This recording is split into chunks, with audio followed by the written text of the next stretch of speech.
Fitz of Writing.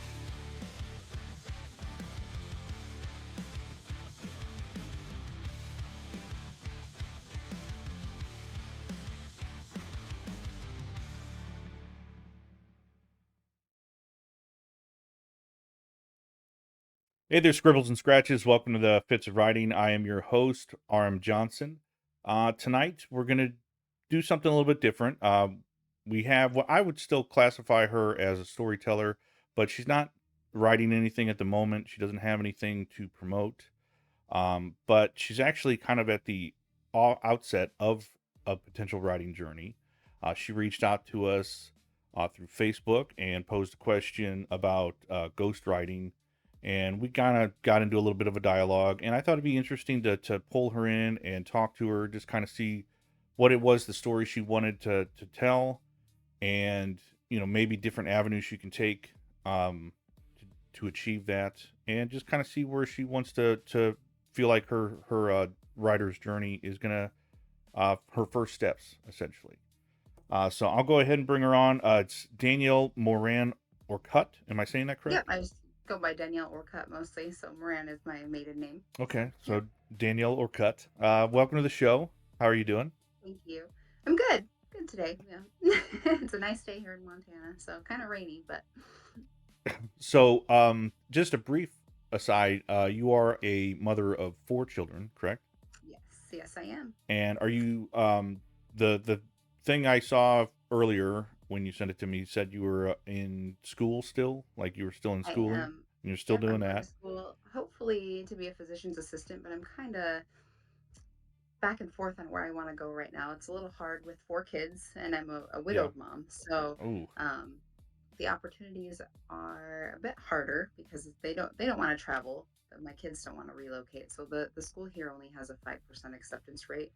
Um, so I'm kind of trying to figure out where to go if I don't get accepted into that. So maybe nursing, or I'm not sure, but well, that does sound. I mean, that is a very difficult thing to do when you don't have kids, and so trying to do that while you're having them, that is impressive. And then on top of all that, you're also working a music career. You're trying to get off the ground, or you're in the yes, middle yes. of. So I sing, and I have opened for people like Wiz Khalifa, Ja Rule, Ashanti, um, and it's been amazing. It's been such a blessing, the opportunities that have presented themselves to me. Well, I'm not very prized in the music center, but we can certainly pretend as though I am. And you can just keep talking. Don't act like I know anything. So just act as though I don't. Um, Wiz Khalifa and those are big names. I take it. They are, yes. And do you have like a similar genre of music, or are you like what kind of music are you performing? So honestly, I am a multi-genre artist. I have rap music, I have R&B, I have pop. I even have some country, and then I'm working on some Christian music as well. So I'm kind of all over the place, but it's nice because it keeps my opportunities kind of open. So I can do a bunch of different shows. I just did an EDM show actually this last week at a place in Billings. So it was kind of like a rave, and that was really fun. Oh wow. So I kind of do just a bunch of different things. So And so is that like do you feel like that's just something you'll kind of continue to do throughout your career, or do you feel like at the moment you're just kind of like finding your voice and like the style that you want to sing at? I like so many genres, and I like to do them all. So I think I will stick with it. I have had um, some criticism there from some people, promoters for concerts and stuff, saying that I should pick one, but it's what I like to do, and I'm not in it for like fame. I just say I'm going to get where I'm going to get, and I do it because I love it. That's a So great attitude to have, and I also respect it. I respect that you feel like you should be allowed uh, the benefit of dabbling in whatever genre you want to be in. I also do that myself. I don't like to shoehorn myself into a particular genre that I write. I write poetry. I write fantasy. I'm working on a noir detective story. I with love some that. supernatural elements in there. Um, yeah, I like to bounce around. I think it's a good testament for writers to try to branch out from the things that you're comfortable with because it helps you develop different skills for other things that you can also include in the stuff that you are good at writing in. Yeah, yep, I love that. That's kind of like singing and when I'm writing lyrics and things like that too. So, So, I mean, do you write poetry? um, I just mostly just write for my songs. Like sometimes I just start with the beat and then write to the beat, or sometimes I just start writing feelings down. So I don't necessarily write poetry, I guess, but like sometimes I just sit and I write my feelings. So, Well, Danielle, I hate to break it to you, but you're writing poetry. yeah, yeah, I guess so. I guess I don't think of it as like, oh, hey, I'm gonna write a poem today, but No yeah, one ever does. No one ever does. But that's what it. I mean, that's what songs essentially started as was poems that we put music to, and then we gave it like a flow, and the words themselves started developing like an elegantness to it. Because I mean, that's all poems used to be was like a bard or a minstrel would just be essentially speaking over music, and then the speaking became singing, and then it, you know, music spawned. So yeah. Well, I've actually had people just recently ask me if I could make their poems into songs. So I thought that would be it's funny you cool should as mention well. that. I'm So, actually in the process of doing that myself. really? Are Yeah. you? Not I don't have any connections with any singers besides you. I've just met you. But yeah, I do have some poems that I think eventually cuz I'm in the midst of using what I have at my disposal, which is unfortunately AI. But it does I'm not writing with AI. I just put what I've written into a music generator and it just generates a song based on my poems, and I'm like, this is an amazing thing because I just love the transformative nature of words. I love Yes. that you can write it down, it can become a song. I've even just done it where I've just had music playing in the background and it just like reads it to me, and it just feels like a voiceover for a movie, and I'm That's just really like, it's cool. so Yeah. cool. Yeah, and I'm not against AI at all. I think AI is an amazing tool. Like, I just um, wish I didn't have to lean on it so much. I wish I had more connections with people that I could be like, hey, so and such, you want to help me turn this into a song? Because I think I it'd be mean, cool. I would love to do something like that for you if you ever wanted to try that. That would be great. I'll have to listen to some of your music, see if I have some songs that kind of like would benefit that. Um, or some songs. Listen to me. Some poems. Poems. Well, so what I like to do is like if someone has an idea of what they want, like I've had people reach out and be like, "Hey, can you do a song for me?" And I'll be like, "Well, what kind of genre are you thinking?" And then we go off of what they're thinking for like an instrumental or piano, saxophone, or beat. Like if it's going to be like a rapper, an R&B, or something like that. So I kind of go off what the person tells me that they want to do with it, and then build from there. Well, that's good. I like that like working with them. I like that idea. That's Yep. I want to do what they want. I want their words to come across how what they're feeling, what they think. So well, we'll definitely keep in touch after this and see what we yeah, can work awesome. That together. would be great. I think that'd be fun. A little Yeah, I collaborative think so effort. too. So when did you start breaking into music? Like when did you decide that was a path that you were going to try to get into? So I've always loved to sing, um, but I have been pretty shy all my life, where I kind of stood back, or opportunities would come to me and I would want to do them, but I would just end up not doing them because I was afraid of rejection or afraid I was going to mess up or things like that. So I would love to sing, but I would mostly maybe go out for karaoke, or I did like high school choir, or I did a church worship team, but I was like the background, like, backup vocalist or something like that. Um,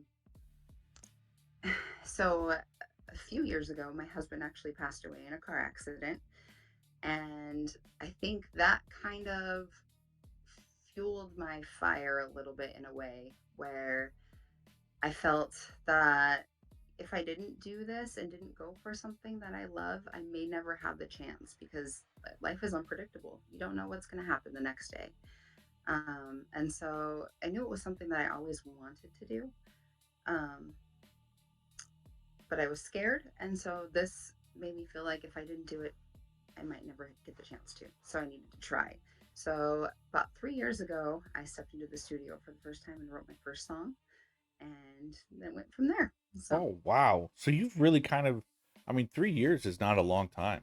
That's you've really kind of gained some real momentum since you started.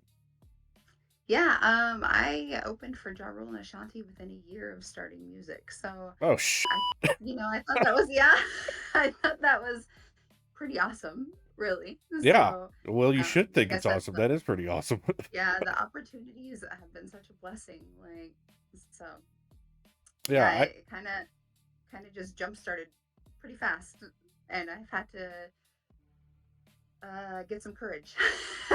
So, so in the face of that, like not to get too psycho babbly here, but what do you feel like was like the genuine motivator behind like the incident and then like where your life was and then you making that choice? Was that just like I don't want to say I don't know like know what kind of emotion to attach it to because I have something similar that happened in my life that kind of got me on the path of writing because I've never really like I used to dabble when I was a kid and I was one of those kids that didn't want to like let people know that I was interested in those things because like I was a big dude. I was in wrestling and sports and stuff like that, and I didn't want to let people know like, ooh, I liked writing, ooh, I liked words and poetry, and so I really kind of hid a lot of that as best as I could growing up. And then like when COVID hit, I was one of the very few blessed people to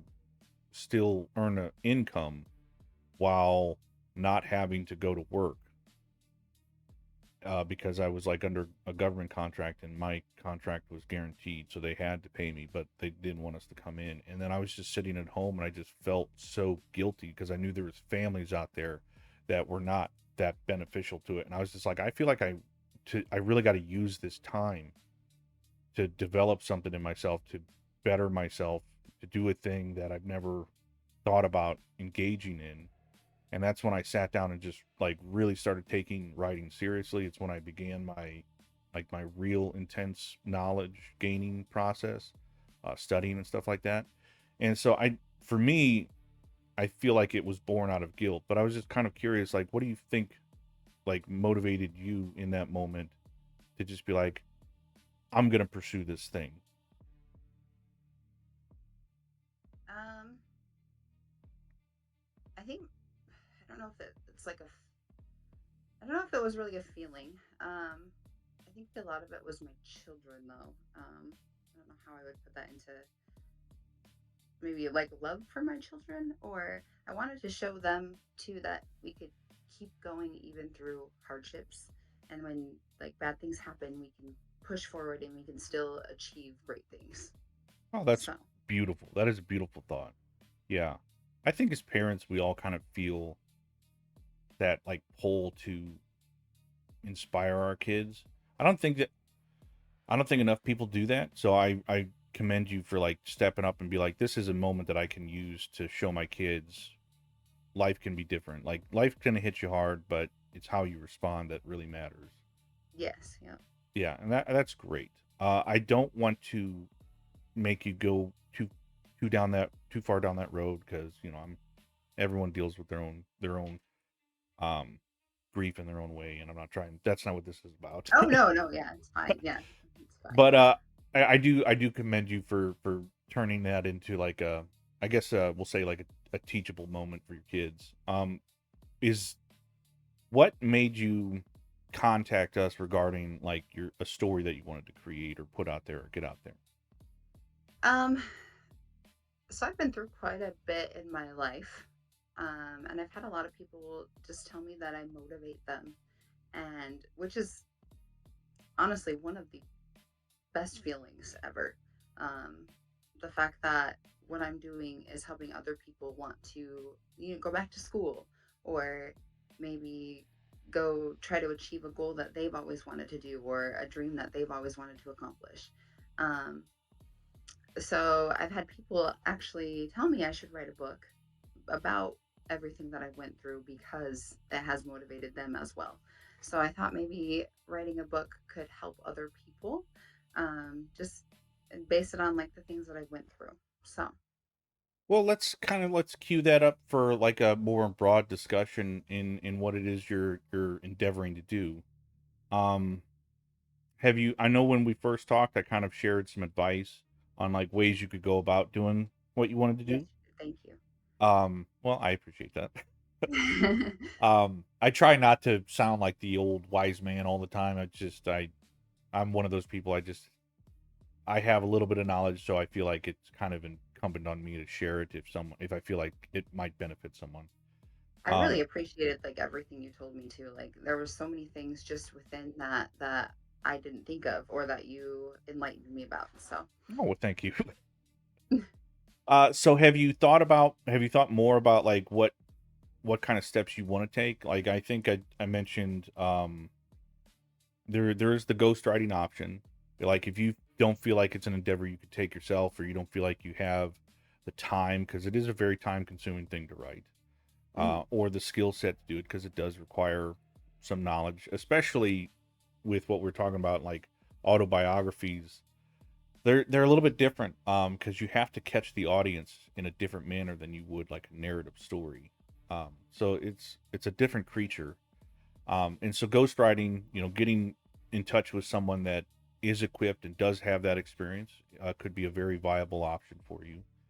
Um, Generally, I think I shared generally the success of those types of autobiographies really are held tight to the success of the person, the individual they're about. Because, unfortunately, we as a society only care about celebrities and the Yeah, struggles they went through. yeah, But I will say, out of a lot of the people that I've heard that like come forward with the same kind of question, um, I think you have a few steps above them in regards to that fact, because you are out there just you're not just like, oh, dealt with a thing and I managed to survive. You're out there figuring out a way to thrive, and you're still kind of entrenched in some of the difficulties. Um, it's so to me, it's not like you're coming from it like a perspective of like, my house burnt down and I rebuilt it. Hear my story. Like yeah. you're I mean, still living all these things. yeah, Yeah, and you've gained a little bit. So essentially, a good example would be like saying like my house burnt down and I'm in the process of rebuilding a mansion. Like that's kind of like where you're yeah. at. And so I I do think there's love that. I love it. I love you that you put like that. So it feels great. that's why we're gonna work together on a poem Yeah. song later. um, I think that's more gives you a better chance of success doing ghostwriting. Um, it's really gonna, not to give too much advice, but it's your own ability to get your own machine behind you is gonna really determine how successful anything you put out is. But I think you've got a better step ahead in most regards. I think you're at it's over 10,000 followers on your um, Instagram or something like that. Yeah, I think 15, almost 16,000 on Yeah, Facebook. and so most people that are considering autobiographies have like 500 followers. So I think you're much further ahead in the game than they are. uh, but I also think it creates a unique opportunity. I mean, you're a creative person, you're a songwriter. Um, there is the options for other things that don't necessarily have to be autobiographies. Have you ever considered doing something narrative? Well, I think the hard part about all of it is there's some parts of my story that I'm unsure if I should share. Um, I don't want to share things that are going to hurt somebody else, but some of it is part of my story as well. So I am kind of torn in that aspect. Yeah, and you don't want to burn bridges. Um, I mean, yeah, doing narrative stuff that kind of saves you from having to do that because you can always change details or names or whatever. And then the only person that would really know who you're talking about is the person involved. Yeah. But have you have you ever thought about undertaking just trying to become a narrative storyteller? Um, I think the first time I really thought about anything like that was when you were telling me like my options of what I could do, or like explaining um the ways I could put the story out there. And like I said, it kind of opened my eyes, and I'm like, hey, I don't have to really do this myself and write it about me. I could do the narrative way or the ghostwriting way, or things like that. And I think that would be the way I would go about doing or making my story. So I am curious as to just what it is like. I've never talked to a musician of that's out there. Like I grew up with musicians and they were like garage bands and stuff like that. But I've never talked to anyone that's been out there in a crowd of people. What I would consider a crowd, like a sea of people. What is that like?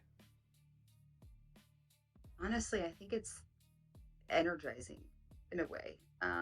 Like I said, I'm a shy person, so it's really weird that I get up there and do this. But I so I always think it's funny because I will schedule a concert and I'll be excited about it, and then when it's getting up to the date, I'm like, oh no, like what? I'm so scared. Why did I do this to myself? I'm so nervous. And then once I hit that stage, I'm like, I love it up here. This is just I feel like this is where I'm supposed to be. It's like the crowd just it makes me feel so good just looking out at the people and hearing the cheers, and it's such an amazing feeling, and I love it. And then I get off the stage and I'm like, I can't wait for the next one. I'm so excited. So then I'll schedule my next show and I'll be excited, and then it starts coming up again and I'm like, I'm scared. Why did I do this to myself? So it's Yeah. like this roller coaster of emotions. But when I get on that stage, I I love it. It's an incredible feeling, and I like I said, I just think that's where I'm supposed to be. So So I don't know anything about songwriting. This is just me thinking. Correct me if I'm wrong, but I think there might be some crossover between how you work and especially when you're working with a producer and they have their thoughts on what a thing should sound like or any kind of creative construction in which you two are working together. I think there that can be mirrored very closely to a writer and an editor, mhm. or even a beta reader where they're just levying out a suggestion. So can you kind of go through the process of what it's like to write songs? I feel like you're correct there. Like I said, sometimes I'll just sit and write at home and I'll have something ready to go into the studio. Other times I'll go into the studio and need a certain type of beat, like I did with this last EDM show. I needed more of like a rave type beat. And so he made that. And while he was making that, then I wrote to the beat there. Um, and he's a great producer where he helps me, maybe switch some words around, or like with a line if he doesn't think it fits right, or just things like that to make the song fit well, I guess, or like be structured in a good way so it makes sense, I guess. And it's also I mean, with him, his experience, their experience. I shouldn't just say all producers are men. This With one's a he, yes. yeah, with their experience, they're also thinking about it from a marketability standpoint. That's something I think a lot of writers, when they're dealing with especially a literary agent, when they make a suggestion, or your editor, sometimes it's coming from a what is marketable. Now, I don't think people should be writing purely for what is marketable, but the rationale, the reasoning behind it comes from a place of this would sell, like this kind of hook, this kind of beat, this will capture people. This is what they're going to be listening to in the club. Depending on what the song is, they can kind of figure out where it's going to be marketed. And that's good information to listen to as an artist, duly so for a writer. Like if you're writing a certain thing, you should kind of take that information and see it from a standpoint of what is marketable, what is not. Um, do you have any stories regarding the process that you think were really good or really funny or anything like that? Well, one thing I was gonna add was like I'm so new to this that he can tell me something, and sometimes I will feel like that doesn't sound right, or that's silly, like just making certain noises in a beat, or like I don't know, things you don't really think about, I guess, when you're listening to a song that maybe like a mainstream artist does. And he'll have me do it. And I'm like, that sounds ridiculous. And then it's actually great when it's done. So, and I won't think it's great in the time, but I don't have the experience that he has. So it's nice to be able to listen to him in that, or like songs that will go on the radio. Like he knows, he's like, oh, this is a great radio song. um and I have songs that have been played on the radio, and so he seems to know, like, oh, this is the radio song that's gonna hit, like, so it's kind of cool that he knows these things. And like I said, I'm still learning, so it's And how it's long have nice. you been working with him? So he's the first producer I started with, actually, so the 3 years now. So Oh, it was 3 years in July that I started music. So now do you feel like you'd be in the same boat like with him if you didn't have like if you didn't trust what he was saying? Like I think there's, especially from my end, from like an author to editor or author to literary agent, there's got to be like some trust, because I can't just, I'm not so naive that I'm just going to take your word for it. So I feel like there's got to be some kind of trust established. I imagine it's the same between an artist and a producer. yeah, so I have worked with other producers too, and they have been great. But I think um, maybe our styles or what we were thinking with the song didn't really match up. And so a lot of these, a lot of the producers I've worked with, well, some of them, I guess I shouldn't say a lot of them, but some of them are like in a different state. So Mm. I will record here, and then I'll send them my music, and then they will edit and do everything they need to over there, and then they'll send it back to me. And I have gotten songs back, and I'm like, that's not what I was thinking. Um, so I guess it's nice to be able to, for songwriting, sometimes be able to be in the same room, or um, being able to talk to the person while in the process of the songwriting and the editing and the producing and all that.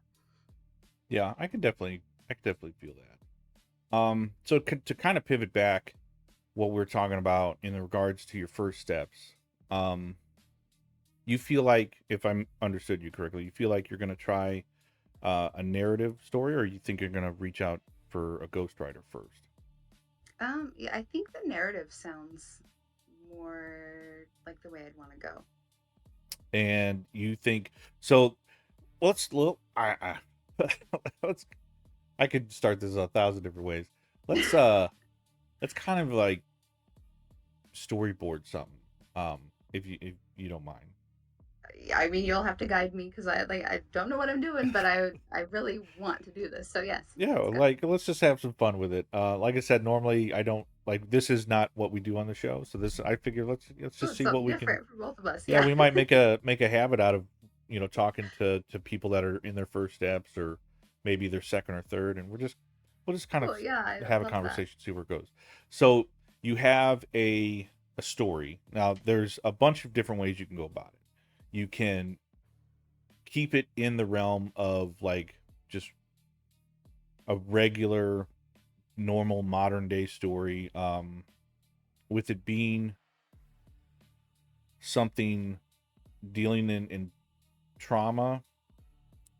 You could just do like a normal drama type of story, where it's just kind of following your life, change names however you need, and then kind of exhibiting that there is a market for that. But you also have a lot of different opportunities in there. You could essentially just take the essence of what your story is and find another way to share it, maybe even a multitude of ways, if you kind of like take elements of your story and then put it in different ones. But you have the opportunity for fantasy, you have the opportunity for general fiction, speculative fiction, because ultimately what we're discussing is not necessarily plot as it is character details. Mhm. It's like something that your character's dealing with, or has learned to deal with, and then you can kind of slap that on any coding. So is it kind of like a movie? Like if you the ones that are like based on a true story, but then they kind of over exemplify like all the details. Yeah, yeah. So you could definitely do something like that. I would put that more in the drama aspect because, I mean, unless you're out there kicking people, we don't want to put it in action. Yeah, Yeah, right. Yeah, you know. yeah. I haven't done that. Um, No. and Although and one of my dancers that I have, she's a boxer, and she just had a fight like a month ago. oh, So that's she's cool. out there. Yeah. That's cool. I mean, Yeah. yeah, you could definitely write her story, and that would be in Yeah, action. yeah. She's pretty awesome as well. It's John Wick's meets Gone Girl, or whatever, Yeah. the $1 Million Baby. Dancing and fighting, yep. Yeah. Um.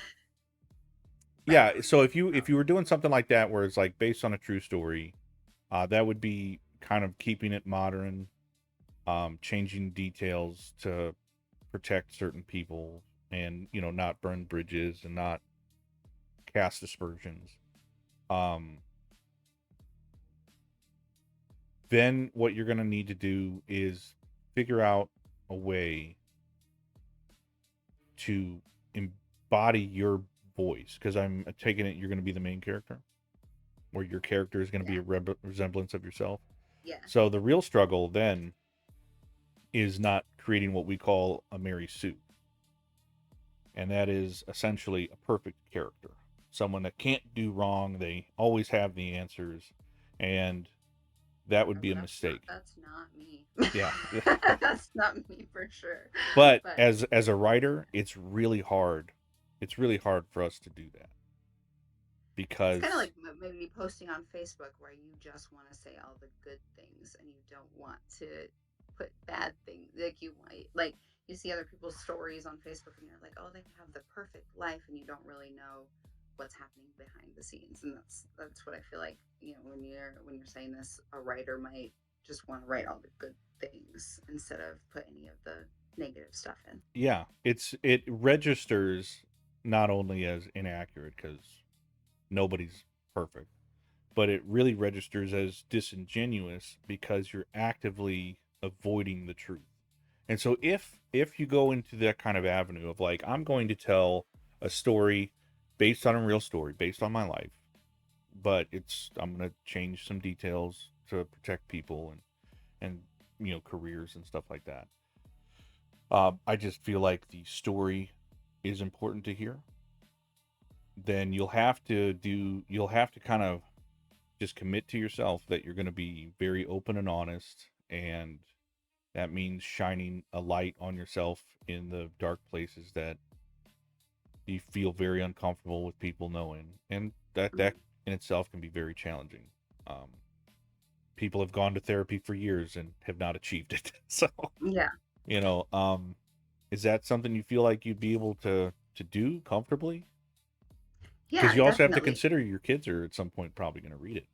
Gonna read it. Yeah. See, and this is where I was like, like, I didn't know how to even start or how to write because like I said, I don't want to offend anybody, but I do want to put pieces of my story in there that are truthful, that are hard to make me speak. So Yeah. Then I mean, yeah, if it's something you feel like you can confidently do about being honest about your own flaws, and maybe I just for clarification, I don't know anything about the story and the struggles you're wanting to deal with, so I'm just speaking in general terms. Um, that you'll have to be honest about your own flaws, and then the potentially the mistakes that you made. mhm. And then, I mean, in an essence, it could be a very cathartic experience writing that stuff. It Um, would probably like help me as well, like mentally. And, there's a lot of things that I haven't really talked about and I've kept to myself or tried to overcome by myself. And I think writing would help me, like, in that way as well. yeah. Um, And then, I mean, honestly, like, because you have the kind of the blueprint in your head of the story, Mhm. really all you'd have to start doing is just kind of start. Um, I do agree. I have kind of sat and I'm like, where would I even begin in the story of my life, I guess. Um, and I don't know. I don't know. And I think that has held me back too, because I am kind of lost in that aspect. well, where do you feel like, I guess, um, man, I feel like we're gonna get very psychological here, but don't feel like you have to answer any of my questions. So if I ask Oh no, something you're that you fine. feel like is a little You're fine. too strong, just don't answer. It's fine. I won't. It's not gonna hurt my feelings. Um, but where do you feel like the essence of your story begins? Um, Like, how far back are we going? I guess I guess that's the hard part is I could go back from when I was a kid because I think a lot of my maybe my shyness or my fear of rejection comes from um, some things that happened when I was younger. Um, when I was like 3, I started singing in church and I would do solos and it's stuff that I slightly remember, but like the memories are there, but they're vaguely there. Um, but there is this one time that I was singing with this group of girls, and I was probably like 6. And it was a Spanish song. Mm. So there would be some Spanish and English. And so for the verses, I had a solo and I would sing the verses and then we would all come in on the chorus part of it and sing it. Well, I remember I was in front of church and I was supposed to sing the verse and I messed up completely and I kind of went silent and I just kind of remembered the entire congregation laughing. And Ooh, at that time, like my feelings were hurt as a little kid and I thought like I really messed up. I did something wrong. Some of the girls that were singing with me in my little group like brought it up afterwards and were kind of mean to me about it. And I think that might have stemmed maybe my anxiety of getting on stage and maybe where I kind of step back from like I can't do this. Um and now as an adult, I realize that, a lot of people probably were laughing because it was probably cute, or, like I watched little kids on stage and like I might giggle because they do something cute. Like I don't think they were laughing at me, but it still maybe affected me. And so, um, like for my story, I guess I would want people maybe to realize how shy I was or what kind of life I was living before um, everything happened and before because I was just a stay-at-home mom too yeah, for 11 years. Like that's what I did. I was married for 11 years. I stayed home and I sold Scentsy, and that's what I did. And I hey, honestly thought that's what I was gonna do forever. And I was just like, well, I'm just a mom, and I just mom and wife, and here I am. Like that's it. And then my world was kind of turned upside down, and then I was like, well, I'm going to go back to school and I'm going to start singing. And here we are. So that that's is why I'm like, do I start it back from when I was 6 and singing in church? Or do I start it from more recently where things kind of just exploded? so moments like, I would say, so moments like the church thing um can be very impactful. I don't know if it's hmm, I don't know if that would be better to start your story there or to have it be a part of the story, because it is something very, like, just what you're describing can be very visceral, and it's outside of like what people think. And the reason I think it's visceral is because of that. It's outside of what we think. As adults, we see kids do cute things, we laugh, we don't see any harm in it. In the reality, we don't know if it's harmful. Yeah. The fact is, you had a room full of adults laugh at you when you were 3, I think it was 6 at that time, 6, but sorry, yeah. when you were 6 years old. That's traumatizing. Yeah. you know, I when you really think that's where like my trauma, like my me being scared of going on stage or talking in front of people. I said I talked in front Yeah, of I 20 can people see once, that. I and can I see that wanted to cry. 100% Like, now. yeah, I think Yeah. that's where that came from. And so Like, I do think that is an impactful story to share. I think it would really determine like the placement of that would be a matter of like where's your story going, what's it about. Um if you're going to So you have a little bit of freedom because you're not sticking to a strict autobiography. This is a based on a true story type of concept. So you can really create events depending on how away from the true story you want to get. You can kind of create events that help guide you down a path to an actual story. That's what I would kind of start with as your first step is figuring out where you want your story to go. Like the beginning is kind of dictated by the end of what you imagine the story getting to. And then so once you kind of have like a finish line, you can kind of backtrack it to figure out where your start line needs to be. I think that's another thing I was worried about is the end, because I'm like, I'm not necessarily, at an end point. Um, Well, because you're not. yeah. So I'm like, with a narrative, I feel like I could put something there as an ending, maybe. Well, you Um, definitely could, because the end isn't always the end, right? So, like, it just depends on what we define as the end. Let's say we're writing a story about your musical journey. The end could be your first major, like, on stage presence.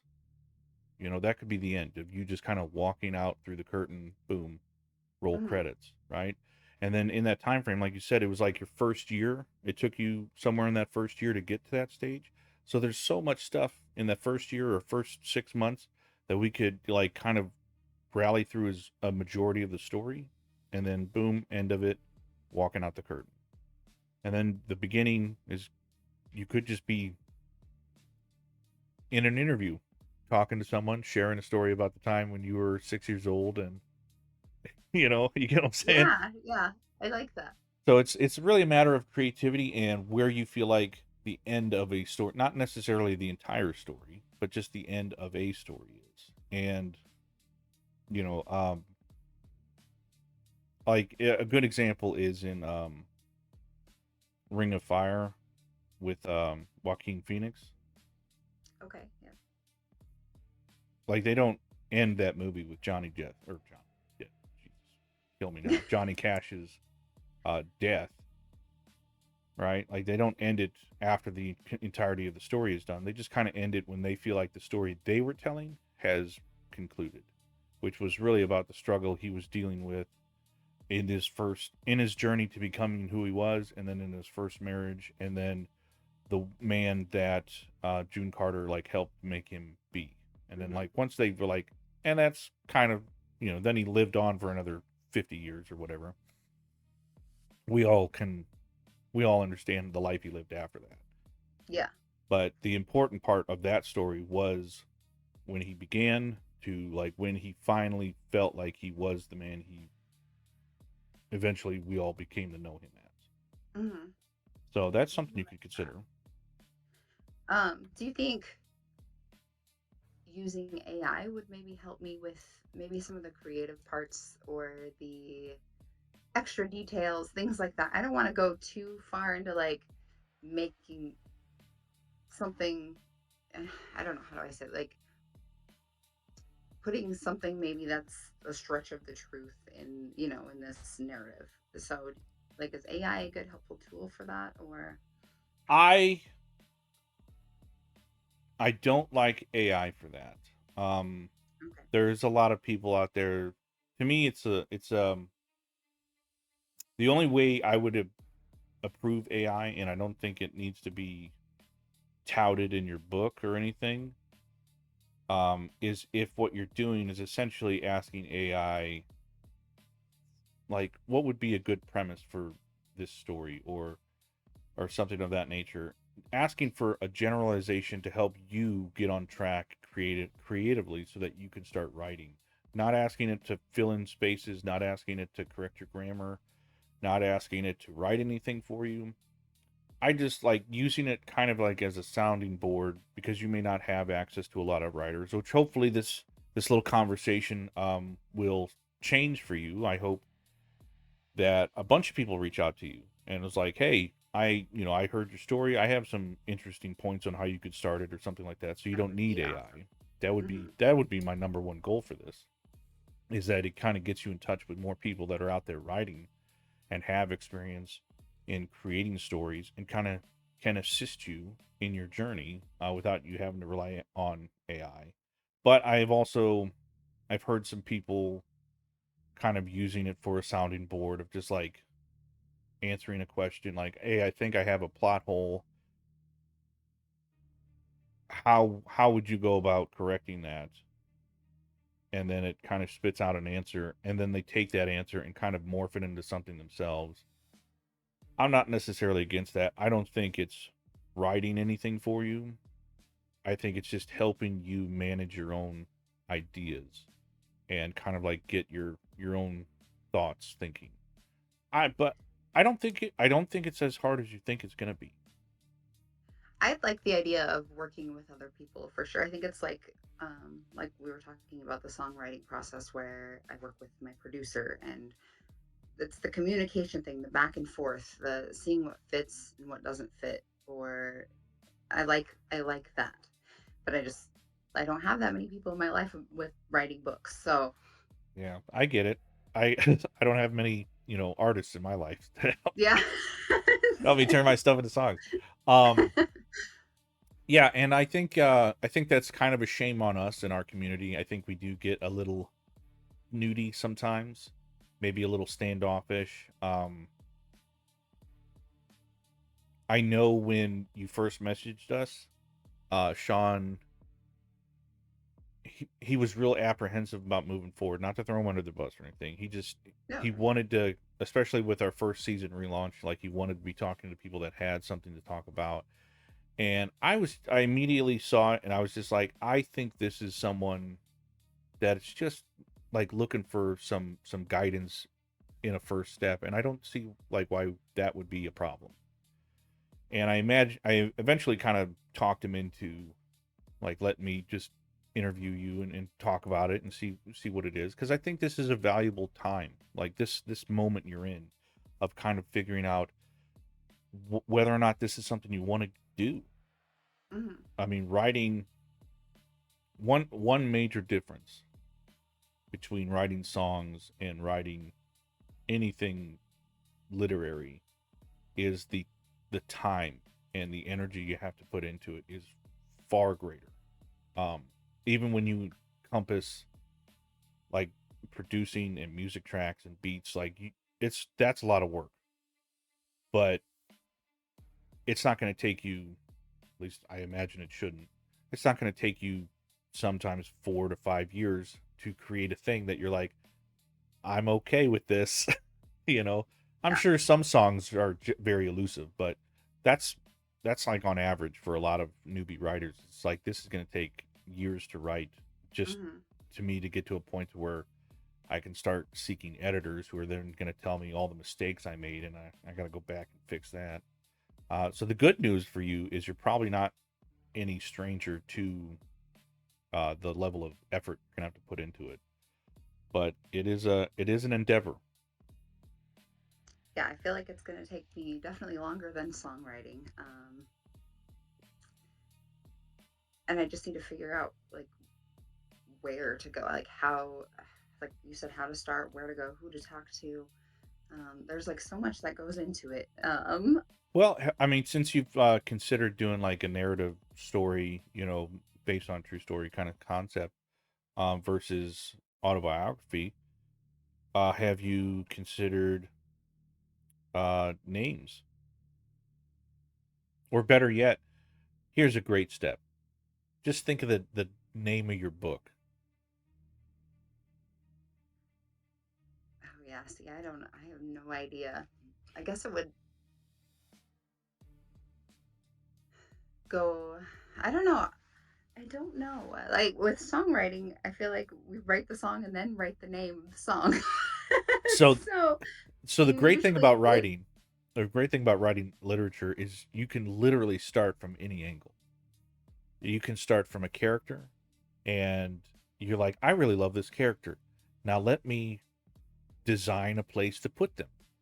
Or I so a great example, not to interrupt you too much, no, because I keep doing it.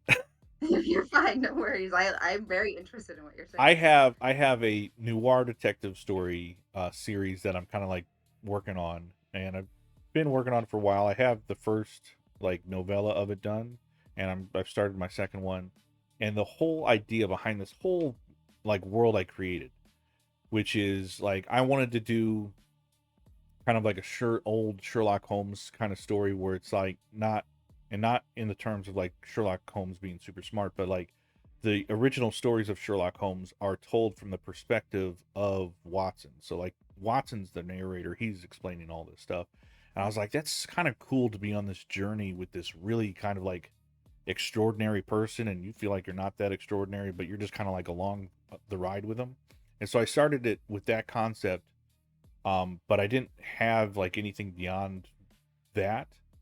And then I'm a big fan of Spider-Man and the Kingpin character Raymond Fisk. Raymond Fisk is such a great fucking name. I just love it, Raymond Fisk. I said that's the name of my character. Such an idiot. Yeah. Um, Wilson Fisk is the Kingpin, and I was just like the name Fisk is just such a good, powerful name, and so I was like, I'm gonna make my character, my the guy I'm following, his name is Fisk, and I remember watching this show Castle, and in that he is a writer that follows a detective, and he writes all of his novels are based off the last name of his character. So like the name of his character in that is like Nikki Heat. So everything's like the heat of the night, hot summer, stuff like that. And I was like, I want to kind of do that. So it's like all of my books in this world are going to be like play on words or puns dealing with the word Fisk, which is my main character's name. So it's like, instead of saying like fist to fist or, face to face, it's like fist to face or, stupid Yeah. stuff like that. And I was just Yeah, like, I love that. That's yeah. and it just kind of spawned out of this stupid, goofy thought. And it just created this whole thing. And so you could really create a story starting from any point. That's why I was like, well, let's start with your characters. Or better yet, your what do you kind of think the name of your story would be? Because that might So inform something. do you already know the name of that? Like, did you start with the title and then go from there, or what do you normally do for your books? So that's how I started with that one. Is I kind of started with the name Fisk. I knew the concept directionally as far as like narrator that I wanted to go. But the first uh series, so I should clarify, like I meant like I'm gonna do that in the first series of 3 books because each one's told in a series of 3, and each individual story is named off of the case, and so like they're all pun names. So like the first one's called Amon and his dog because like the villain in the book is named, his last name is Amon, and so instead of a man and his dog, it's the Mon and Yeah, his dog. that's cool. And then the second one deals with vampires because there's a supernatural element to everything, and so that one's called Blood and Taxes instead of Death and Taxes. And there's a whole reason behind that because there's vampires and Grim Reapers. Um, but I have another book that's a epic fantasy I've been working on for like 10 years. That's what kind of I've been starting. I started when I first started this journey, and that one's called Of Hath and Harrow. And that book title has more relatability, not so much to the contents as it is the spirit of the book, which is I wanted to write something that was very bard like, minstrel storytelling. And so my main character is this omnipotent being, we'll call him, and he's very flamboyant. He's very, literary. He sometimes talks in poetry, sometimes just goes on these long diatribes during descriptions, and story gets away from him from time to time, and he has to like reel himself back in. And it's a very elegant book. It's very flowery. It's very cinematic. And Of Hath and Harrow is more of it's the language he would use to describe good times and bad times. The times when you have and the times you do not, kind of thing. And so that's my mindset. A lot of people have a bunch of different avenues. It's really kind of depending on what you want in there. I will say some clever book titles are the ones that kind of are a play on words. Like I just talked to another author, and he has a character that he created in a standalone book who was a tennis player. And in this book, like, she's taken on the role of like trying to become a detective. Like, she went through the process and this is her first case. But because she used to play tennis, the title of the book is called Serves You Right. I love Like that. Yeah, a tennis serve. And I was like, that's really clever. So like, that's really good. yeah, stuff like that can really make a difference because it's marketability. It's catchy. Um, it kind of sticks in your head a little bit the more you Mhm. think about it. So that might be So something. yeah, so like, can I get your books on Amazon, or where do you sell your books? So I am in the process. I generally doing I started doing poetry a lot more. Sure, you might be able to find it out there somewhere. I've sold stuff to magazines, entered competitions. I don't track that stuff. I'm been trying since I've gotten on this journey of mine to be trying to do the traditional publishing route. So I only have one self-published short story that you can find on Amazon. It's called In Pursuit of Death, and that I started because I was like, well, I can kind of do both. I can kind of keep trying to do the traditional route while also like promoting myself. And life just kind of trampled me, and I wasn't able to keep up with the marketing and the energy, and I ended up having to kind of secede some time elsewhere. And so I didn't really get as much traction on that as I want. But this is my second go. I'm trying to get back out there and be more productive in my online presence because that's going to make a giant difference in your success with anything that's written, especially if you go traditionally published, because they really want you to have your own audience kind of built. Like, going back to what we were talking about, I do appreciate you saying that, your life took a turn, or you had to stop for a little bit, or things like that, because I think that scares me as well, knowing that it's going to take me a little bit to get this done. And sometimes it's the time that's scary, even with, going to school and things like that. It's like, man, I can go this route, but it's going to take me 4 years to finish this degree. Or it's time is a scary thought sometimes. So, and knowing that it's going to take you a little while, and like, are you ever going to finish, or things like that. Well, let me try to assuage some fears for you. It takes about 10,000 hours to master something. You don't have to master writing in order to become a published writer. There are a lot of, sadly, there are a lot of authors out there that do become published that aren't of a certain like quality, in my humble opinion, whatever that's for. But that doesn't mean that they're should be shamed for gaining success. It just means that they caught lightning in a bottle at that exact moment.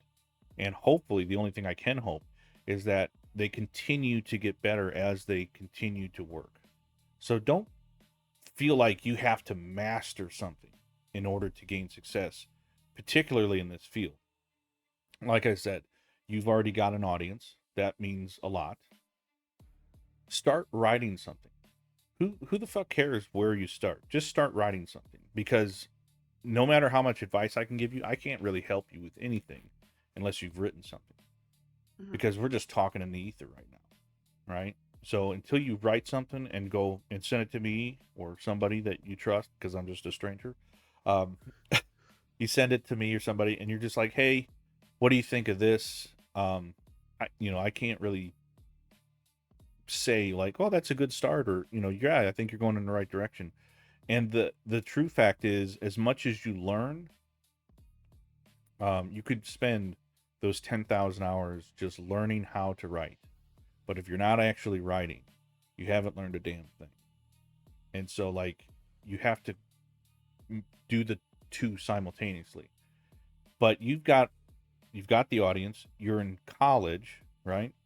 Yes. And in college, they kind of drill into you writing, not narratively, but like you're writing a lot. You have to write Oh yeah. papers and dissertations Yep. or whatever. Um, so that creates a mold for your own routine. So they're establishing routine in you. They're establishing the ability for you to produce the written word in a short amount of time. So you're kind of mastering skills that will help you master the skill of writing without even knowing it. So you're worried about nothing. You're worried about nothing. The only thing you need to do is start writing, and Start. that's when we can kind of help you better. But until that point, it's just talking. We're just talking. I feel like that's I've learned that a lot in my life. Just go for it. Just do it. Just Or else, start. Yeah. you might never do it. And that's like the whole point is of my story, I guess, is like the I when I came to the realization that if I don't start, I may never do it. So, Yeah. My father used to say, "You can't start falling until you move off the cliff." So yeah, I mean, that's very true. So, would you suggest that when I'm writing like this rough draft or when I'm starting, do I put in those hard parts that I'm unsure about? oh yeah, write Like, it all. Write okay, everything. Put it all out there. Don't put it out there, but put it all on the page out there. And then that's the conversation for revision. Put okay, I say bleed as much as you physically can on the page. Not physically, literally, yeah, literally. um, yeah, get it all out because that's just doing that will be like a bit of catharsis for you, a bit of therapy. But you can also, when it comes time to edit, you can be like, okay, this does not need to be in there, or this is too strong. I should dial it back, because there are, especially when talking about trauma. I don't know if what we're talking about in your story is trauma, completely, but if we're talking about trauma, there is a delicate nature that you need to handle because you want to impact the audience, but you don't want to traumatize them, yeah. unless, of course, you're writing horror, but by that time it should be fiction, complete and utter fiction, so it doesn't Yeah. matter how traumatized they are. But yeah, you want them to experience the pain that you felt, but you don't want them to relive it if they themselves have lived through that. You just want them to get it. And so there's a balance, but that's conversations for editing. You Okay. know, that's things you just need to worry about at a later time. Just get it out there. You can also this is the hard part is when you're writing, there comes a point where you have to have a hard conversation with yourself, and that is, do I have it in me to do the work, to do the hard part, which is I've written something very meaningful to me, but it means nothing to the story. So I have to get rid of it. Now, to me, that's easy, but for other people that may not be as easy. To me, I because it's easy for me because I look at it as it served me writing that, it served its purpose, which was for me to feel it. But if it's not helping my story, it doesn't need to be in the story. So is that something an editor would potentially help with? Like because it is a So hard thing. I feel like because it's so important to like me as a person, um, And I'm like, does that really matter to an like outsider's perspective? So this is where it gets confusing. Um, a lot of us use the term editor as a stopgap for the for what we're talking about, because really there's like three editors. You have like a line editor, you have like a consistency, or I forget what the term is for that, and then you have like grammar. So you have an editor that kind of helps you make sure all your I's are dotted and your T's are crossed, and then you have like another editor that kind of helps you with like sentence flow and structure, to be like, yeah, this is a good, like, it they kind of help you format your story in a like visibly accessible way, because there's a whole formula to it, that everyone kind of creates their own formula, which is part of your style. And Brandon Sanderson will kind of explain that in those lectures. But the more space you create on a page, meaning the more blank space, the more white, so to speak, the easier it is for an audience to read. So like when we see these big blocky paragraphs, just like translate that in your head as slow. So the more black ink that fills up a page, it's going to be like real intense and slow for a reader. Now, you might want to do that to them, especially if you're handling something very traumatic, because the longer they're reading in this big block of text, the heavier they're going to feel. And that might be your intention. But in other sections, when you have like little quick one liners and you're dropping down, that creates a lot of white space. It immediately feels like everything's happening really fast when you're reading it, because you're able to read it really fast. And so that kind of creates like an energy in your writing. Um, so that's stuff that you might want to consider, but there's like an editor that kind of helps you with that. And then there's another editor that like reads your contents, sees the story, may make suggestions as to like, I think this love scene that you've created should be like in the next chapter, or the previous chapter. You might want to kind of pivot some stuff. And so those can be hard conversations, because when you're writing, it takes so long for you to produce that you're just like, no, this is my baby. Back off, you Yeah. stranger. And Yeah. but yeah, I'm trying not to talk too much. I am just kind of rambling, but I am trying to. No, I you hope like some thank of you this for is me. helpful. Yes, it's very helpful. Like there's so many things that I don't know. So what you're telling me is extremely helpful. So thank you.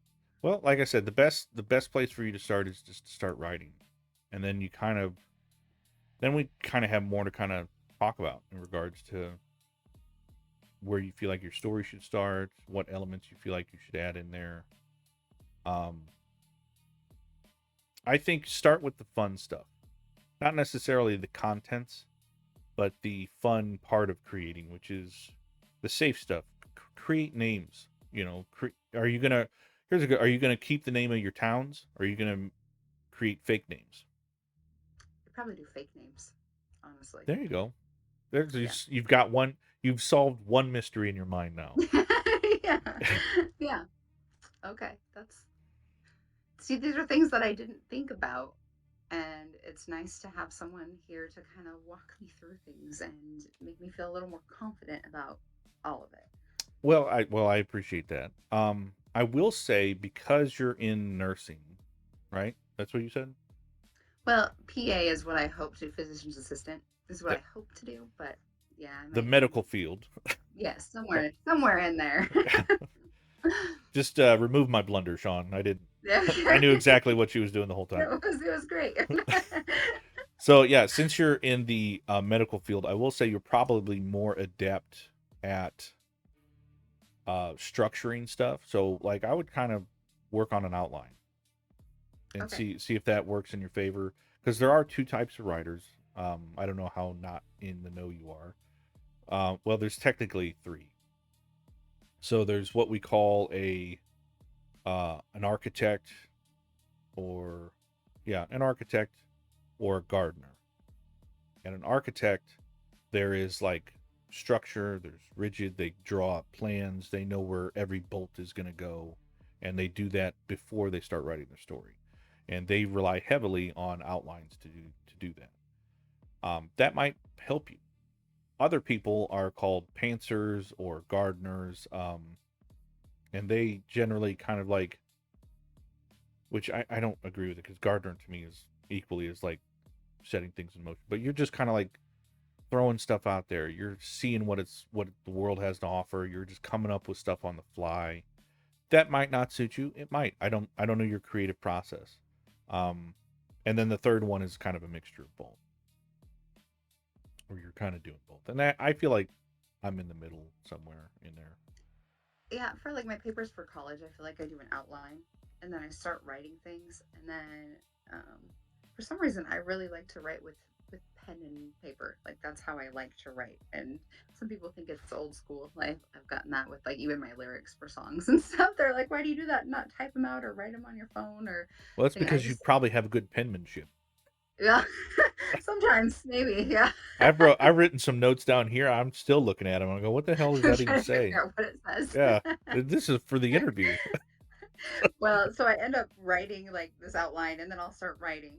But then I will realize that this paragraph should have went up here instead. So then there'll be like arrows going different places and like So it trying to definitely, figure yeah, out it where everything definitely sounds like you're an architect. And so if you're comfortable doing that for school, that's how I would start. I'd start with okay. the things you're comfortable with. I'm gonna toss it your way. Is there something that you feel like you have been wondering that I might be able to give you an answer to that kind of helps beyond me just talking in general sense? Maybe I can help answer that for you and clarify something. Um I think like you answered a lot of my questions. The biggest one I'm still wondering about is like how like where do I find people to do like all three editors or like where do I find these people? How do I So yeah. that is a process I wouldn't concern yourself with until you've completed something. There are very few editors that are going to sit by your side as you like produce chapter after chapter. Um, Primarily because they've got so much on their plate already that they're the best thing you can do is just be like, here's my book, get back to me, and they'll keep in touch with you then. But like they to just do like chapters at a time. But when that time does come, there's on Facebook, there's a bunch of places. You can look at LinkedIn, sometimes Fiverr. You can find some editors working on there. You take a look at our show. I know we're going to be talking with an editor of like 17 years experience. I don't want to drop her name in here, but yeah, she'll be on the show. We'll have her contact information in the bios and everything, so Awesome. you can, when you feel like you're at that stage, I'd reach out to her, ask her some questions.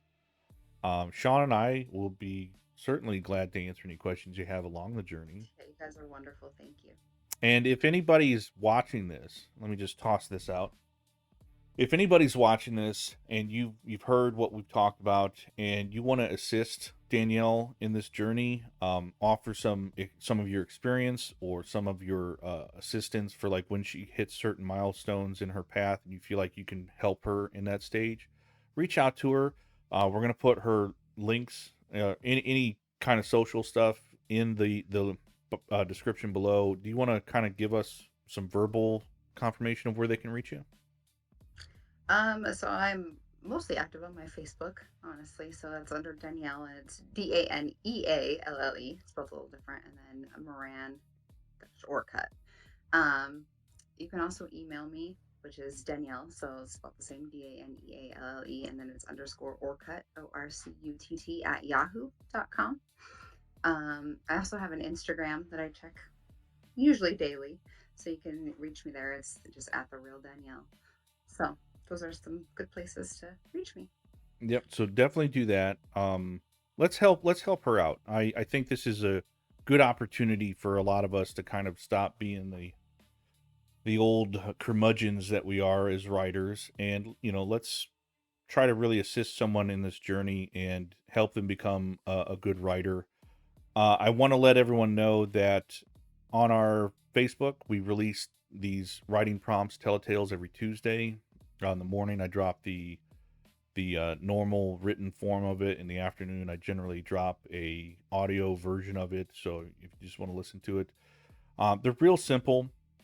I go online, I find an image, a picture. Sometimes it's fantasy, sometimes it's sci-fi or whatever. Just something that kind of speaks to me.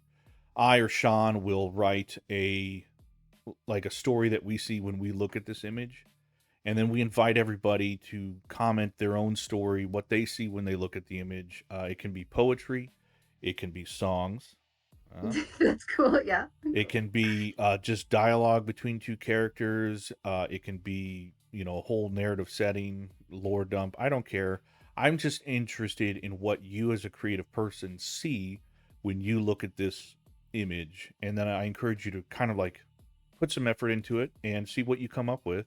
It might spawn your next book. It might spawn your next idea. It's just meant to be fun. Comment in the comments what you think about what I or Sean do. I think we're kind of working on this angle of maybe getting like some former guests to do one, and then we'll promote that, and or fans of the page. We're still working on that, but we encourage everyone to do that. Take a look at our Facebook for any major announcements, such as like new episodes and what Sean and I are up to, and then like, comment, and subscribe on our channel and our Facebook. Is there anything else you want to add before I let you go, Danielle? Well, I was gonna say with the picture thing you were talking about, we kind of do like a songwriter thing where we sit in a circle and we have a word for the week, and then we have 1 week to write a song with the word that was chosen. And it kind of reminds me of that. And I was like, that's really cool. I wonder if we could do something with a picture, and then come like that's what you're doing. And that's just awesome. So I love that. I Um, love that you have like a thing that's similar. That's so cool. Because I came up with yeah, this idea as like I wanted to find inspiration from just like the minutest thing, and so I was like, I'm just going to take a still frame, an image that someone created. I credit the artist, and then I just look at it until I start hearing a voice or a story that's being very told. cool. And that's cool that you guys do something I similar with love just a that. word. Yeah, that's great. That's awesome. I love that. I might send some people to your page so they can do that too. Some Yes, they please. can write songs. I always have a bunch of songs. And Yeah, I'm perfectly fine with it. I yeah, invite more that's people to participate. I think it's such a useful tool. I also just wanted to thank you for everything. Thank you for letting me be on here. Thank you for all your advice you've given me. It's really helped me, really opened my eyes, helped me get motivated just to start writing. Like Well, that's that's good. been one of the hardest things is I just didn't know how to start. And if I just start, that's what I need to do. Yeah, So you don't know what to fix until you can see it, really. But I'm glad you feel that way. I'm equally as grateful, if not more so, that you even chose to participate. This was kind of like a weird thing. I'm glad you opted in and was like, yeah, let's do it, and we'll just I thought talk. it And was really fun. Yeah, that's very good. I'm fun. glad you had a good time. I hope we could do it again. I hope I would be really awesome if we could kind of like check in with you as you're progressing. So Cool. we could Yeah, just that kind of would do be these great. every once in a while. And I'm sure I'll reach out to you with questions because I'm sure I'll have Please do. a bunch. Yeah, So I have no problem helping. I'm very patient.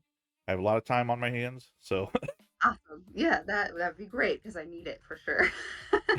And I really think you should send me some poetry so I can try to make a song. well, I'll definitely send you some stuff I've been working on. But I do have like a whole like if you check out my personal page, it's at rmj.author.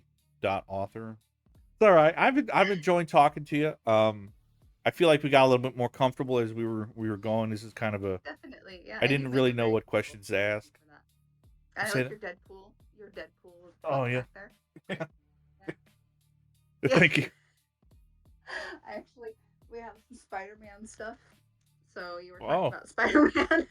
yeah. I got like pictures in my room and all that. I was like, cool, Spider-Man. Yeah, I'm a major nerd, so that's cool. Yeah, that's cool. That's awesome. I love it. Well, I'm also horrible at goodbyes. So I think I'll just let you go before I continue to talk your ear off. I do That's appreciate you giving me the good. time. I enjoyed this. Let's do it Yes, again. I did too. I did too very much. So thank you so much.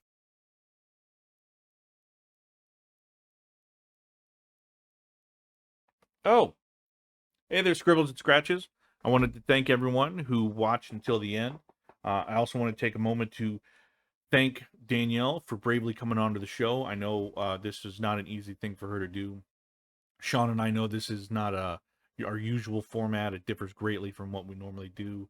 But when Danealle reached out to us, we felt like this was a great opportunity to catch someone at the outset of their own writer's journey, provide some help, maybe uplift someone from the very beginning. So we hope that's what we achieved here today. It's rare to catch someone at the onset of their journey. It's rare for them to have the humility to ask for help.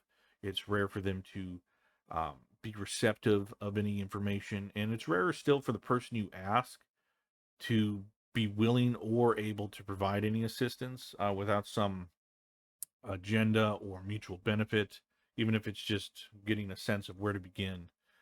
So I do want to thank Danealle for the time she provided with us.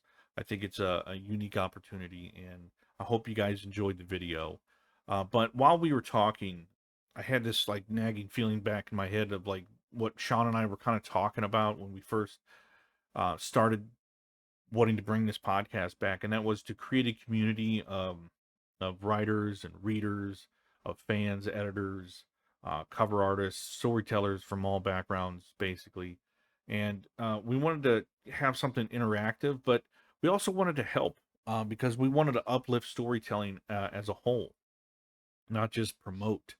And so we're kind of workshopping this a little bit, but if you guys are out there and you saw the video and you felt like that was helpful, or you find yourself in a similar situation where maybe you were having two love interests that just aren't clicking, or you're writing a scene that's not having the impact you wanted to, or you feel like you wrote yourself into a corner and can't write yourself out, and you're just needing to kind of bounce some ideas back and forth, or maybe you're like maybe in a different stage, and you're looking for help with publication, or you're a veteran writer out there and you feel like you personally might have some advice that might be worth hearing, we invite everyone to submit an email to us at fitzofwriting@gmail.com. Put in the heading Dear Duncan. That's what I'm workshopping the name right now as. It's kind of reminiscent of Dear Abby, but instead of relationship advice, it's assisting with storytelling. So we'd love to hear your feedback. Please, like, if you saw this video and you had any kind of feelings on it, like it, criticize it, tell us in the comments what you liked or disliked. Just, we're looking for any and all kinds of feedback. If Danealle's struggle kind of resonated with you, please show her your support. We'll put her links in the description below. But like I said, send the email out to us. The more feedback we get, the more this kind of will become a thing that we can work with and create. And we'd love to do these in the future. At least I personally would. I would love to have these conversations more often. So like I said, we'd love to hear from you. This is still kind of like the early stages of an idea. So we're not really sure what a format for a segment like this might look like. But the more feedback we get, the more we'll kind of work on that and get something out for you guys. Like I said, I want to again thank Danealle for coming on. I want to remind everyone to subscribe. It's my little tag for always right. And I think that's good for now. So let's fade to black.